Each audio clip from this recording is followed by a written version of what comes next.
आज हम चैप्टर 5 जो कि सॉलिड्स एंड फ्लूइड डायनामिक्स है उसका न्यूमेरिकल प्रॉब्लम 5.1 सॉल्व करेंगे। तो प्रॉब्लम जो हमारे सामने है वो ये है कि आपके पास a steel wire of length 2 metres and cross sectional area of 2 multiply by 10 to the power minus 6 meter square is stretched by a force of 400 Newton.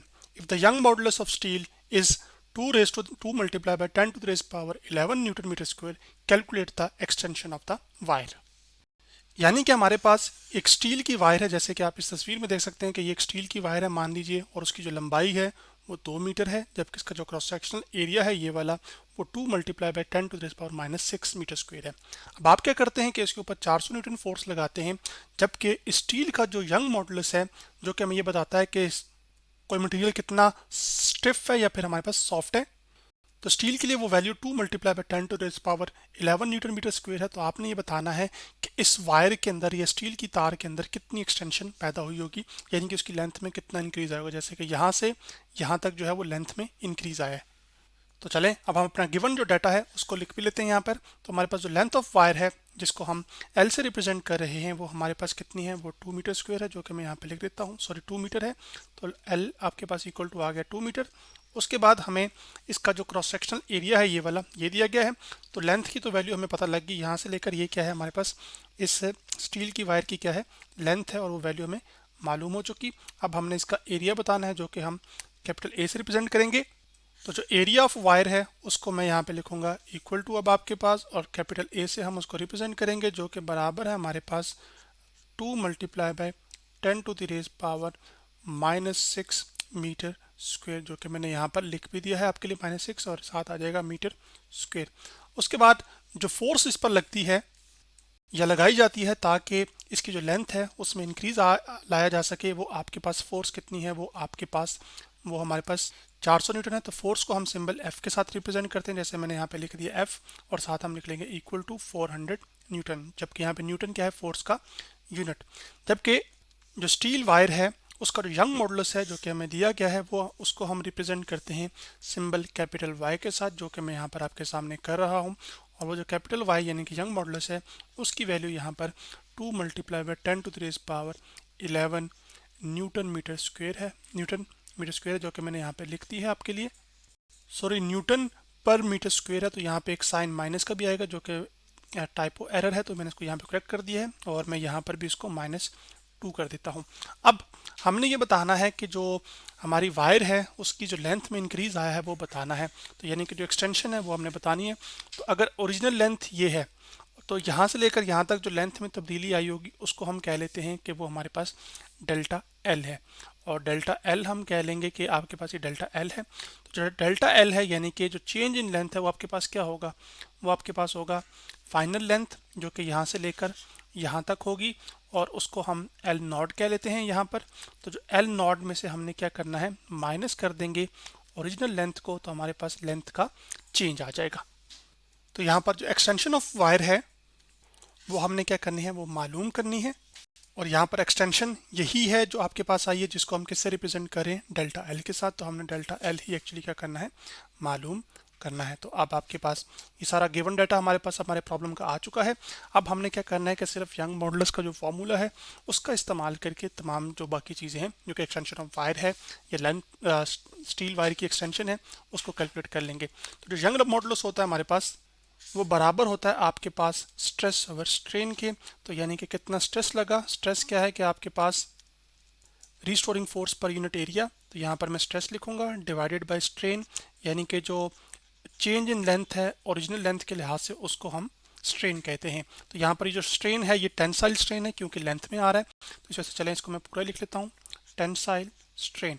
अब आगे बढ़ते हैं। अब हमने सिर्फ फॉर्मूला लिखना है। तो आपके पास जो स्ट्रेस है वो आपके पास होता है, उसको हम लिखते हैं आपके पास फोर्स कितनी लग रही है एरिया पर। तो जैसे अगर इस पर फोर्स इस एरिया पर जो फोर्स लग रही है उसको हम क्या कह रहे हैं अभी स्ट्रेस फॉर एग्जांपल। तो आपके पास क्या है यहाँ पर, तो मैं लिख लेता हूँ आपके पास ऊपर यहाँ पे फोर्स लिख लेते हैं और डिवीजन में इसका क्या लिख लिया एरिया। तो अब आपके पास ये फोर्स और एरिया आ गया। जबकि टेंसाइल स्ट्रेन क्या है यहाँ पर, वो आपके पास चेंज इन लेंथ जो कि डेल एल है, और ओरिजिनल लेंथ जो कि आपके पास एल थी, तो जो कि मैंने यहाँ पे लिख दी। अब हम आगे बढ़ेंगे। ये जो टर्म इधर डिवाइड हो रही है, अब अच्छा थोड़ा सा इसको कर लेते हैं कि जो यंग मॉडुलस है इसको हम रिप्रेजेंट करते हैं सिंबल y के साथ। तो जो y है हमारे पास वो इक्वल आ जाएगा आपके पास, जो यहाँ पे मैंने राइट हैंड साइड लिखी हुई है, इसी को मैं कॉपी कर लेता हूँ एक दफ़ा ताकि पूरा फॉर्मूला आपको समझ आ जाए, ये वाली चीज़। अब हमने सिर्फ इसी का इस्तेमाल करना है और आगे बढ़ के कैलकुलेशन करनी है। थोड़ा सा मैं इसको नीचे करके लिख लेता हूँ यहाँ पर। अब ये जो डेल एल और एल इधर डिवाइड हो रहा है, उधर जाकर क्या हो जाएगा, मल्टीप्लाई। तो आपके पास आ जाएगा फोर्स, सॉरी यंग मॉडुलस जो कि y है, और टाइम्स आपके पास डेल एल ओवर क्या आ जाएगा आपके पास l, और साथ आ जाएगा equal to force over area. अब हम क्या करेंगे कि हमने सिर्फ और सिर्फ वैल्यूज़ को पुट करना है और बाकी तमाम चीज़ों को सॉल्व करना है। अब हमने क्योंकि डेल एल निकालना है, तो ये जो एल इधर डिवाइड हो रहा है उधर जाके क्या हो जाएगा, मल्टीप्लाई, और ये जो वाई इधर मल्टीप्लाई उधर जाके क्या हो जाएगा, डिवाइड। तो हम इस चीज़ को कर देते हैं और करके हमें ये मिलाएगा कि आपके पास जो डेल एल है, मैं जो कि लिख भी देता हूँ साफ करके थोड़ा सा, आपके पास यहाँ पर डेल एल जो है वो आपके पास इक्वल टू आ जाएगा आप फोर्स ओवर एरिया के, जो कि मैं यहाँ पे लिख देता हूँ फोर्स ओवर एरिया, और ये मैंने लिख दिया force over area multiply by, अब एरिया के साथ ये जो y जो कि इधर मल्टीप्लाई था उधर जाकर a के साथ क्या हो जाएगा, उधर भी f के साथ तो डिवाइड हो रहा होगा लेकिन a के साथ असल में मल्टीप्लाई होगा। तो ये आ गया आपके पास यंग मॉडुलस की वैल्यू यहाँ पर, और ये जो L इधर डिवाइड हो रहा था ये इधर जाके क्या हो जाएगा, मल्टीप्लाई, जो कि मैंने यहाँ पर लिख दिया। तो अब हमने सिर्फ क्या करना है, वैल्यूज़ को पुट करना है। तो जो फोर्स की वैल्यू है वो हमें दी गई है, और फोर्स की वैल्यू कितनी है वो हमारे पास है 400 न्यूटन। तो मैं 400 न्यूटन पुट कर दूंगा, जैसे कि यहाँ पर मैं कर भी देता हूँ। तो मैंने 400 पुट कर दिया। उसके बाद हम क्या करेंगे कि मल्टीप्लाई, और आपके पास लेंथ की जो वैल्यू थी जो कि स्टील की वायर की थी वो कितनी थी, वो 2 मीटर थी। तो हम यहाँ पे लिख लेंगे 2 मीटर, जो कि मैं लिख चुका हूँ। अब जो एरिया था वायर का वो हमें कितना दिया गया था, वो आपके पास हमें दिया गया था 2 multiply by 10 to the raise power -6, जो कि मैं यहाँ पर लिख देता हूँ। ये आ गया 2 multiply by 10 to the raise power -6, और उसके साथ साथ हमें जो है वो यंग मॉडुलस की वैल्यू भी दी गई थी, और यंग मॉडुलस की जो वैल्यू हमें दी गई है वो आपके पास 2 multiply by 10 to the raise power 11 newton metre per square है, जो कि मैं यहाँ पर लिख भी देता हूँ। तो यहाँ पे लिखूँगा मल्टीप्लाई बाय 2 मल्टीप्लाई बाय आपके पास 10 टू द रेज़ पावर -11। अब यहाँ पे जो पॉसिबल कटिंग है हम सबसे पहले वो कर लेते हैं। तो फॉर एग्जांपल आपके पास एक तो चीज़ बड़ी वाज़ह नज़र आ रही है, वो वाज़ह चीज़ नज़र आ रही है वो ये है कि ये जो 2 है आपके पास, ये इस 2 से कैंसिल आउट हो जाएगा। फिर 2 1 जा होता है 2, और आपके पास यहाँ से कटिंग होगी तो इसका आ जाएगा 200।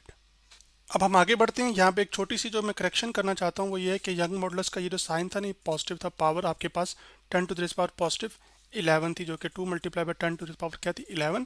तो वो मैंने पावर क्या कर दिया आपके लिए, अब यहाँ पर पॉजिटिव कर दिया, वो लिखने में मुझसे गलती हो गई थी, थोड़ा सा इसको सही करके लिख लेते हैं। यहाँ पर आगे आपके पास इधर कर लेते हैं। अब हमने क्या करना है कि आपके पास ऊपर आ जाएगा 200, कटिंग जो पॉसिबल थी वो हमने कर चुके हैं। अब आपके पास इन दोनों की जो बेसिस हैं वो नीचे सेम है, तो पावर्स क्या हो जाती हैं, ऐड। जब ऐड होंगी तो आपके पास ये आ जाएगा 10 to the raise power -6 plus 11। तो -6 प्लस 11 जो है वो हमारे पास होता है +5। तो मैं लिख लूँगा यहाँ पर आपके पास ऊपर आ जाएगा 200 और नीचे आ जाएगा आपके पास 10 टू द रेज़ पावर 5, जो कि मैं यहाँ पे लिख चुका। अब ये नीचे से जब पावर ऊपर जाएगी तो आपके पास ये कितनी हो जाएगी, ये पावर असल में नेगेटिव हो जाएगी। तो आपके पास आ जाएगा डेल एल, और उसके बाद 200 और मल्टीप्लाई बाय आ जाएगा 10 टू द रेज़ पावर -5। अब हमने क्या करना है कि ये जो 10 टू द रेज़ पावर -5 है इसको हम थोड़ा सा बेहतर फॉर्म में लिख लेते हैं, और ये जो 200 लिखा हुआ है तो वो बेहतर फॉर्म आपके पास यहाँ पर ये बनेगी। आपके पास चूंकि पावर नेगेटिव में है तो इसका मतलब है कि डेसिमल के बाद 5 डिजिट्स आने चाहिए, पहला जो डेसिमल है। तो मैं लिख लेता हूँ यहाँ पे 0 पॉइंट। अब आपके पास ये क्या आ जाएगा, फिर ये जो सारा सिंप्लीफिकेशन है इसको करके हमारे पास आ जाएगा 0.00, उसके बाद 2 मीटर, या पूरा मैं चलें 200 एक दफ़ा लिख देता हूँ ये, और साथ आ जाएगा लेंथ का यूनिट क्या होता है, या चेंज इन लेंथ का यूनिट वो मीटर ही होता है।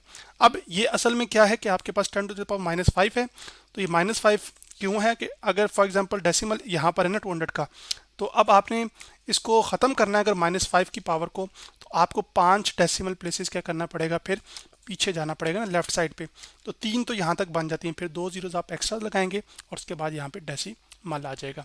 तो अब आपके पास इसको थोड़ा सा बेहतर और करके हम सिंप्लीफाई करके लिख सकते हैं डेल एल, चूँकि एंड पर आगे जीरोज ही आ रहे हैं तो इनको आप खाली लिख सकते हैं फिर 0.002 और साथ आ जाएगा मीटर।